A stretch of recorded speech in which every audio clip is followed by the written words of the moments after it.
Baechapa, Ñandeyarata Penero Basa. ¿Qué tal amigos? ¿Cómo están? Que Dios les bendiga.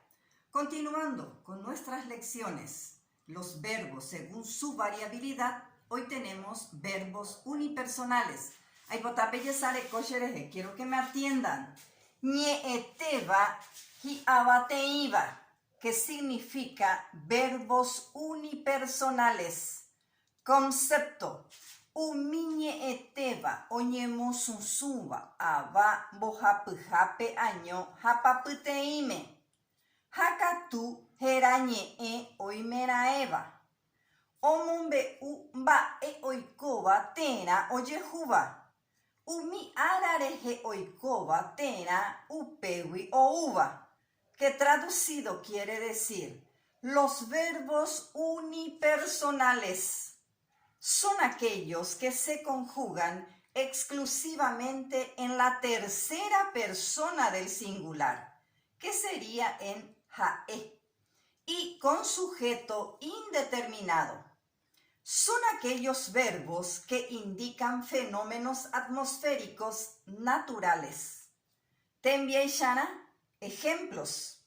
Entre los verbos unipersonales tenemos ok, que significa llueve, o verá, que significa relampaguea, o tiri, que también significa relampaguea y resquebraja, y yarai significa está nublado, o sunu significa truena, halvi significa llovizna, y ñiputú significa es oscuro.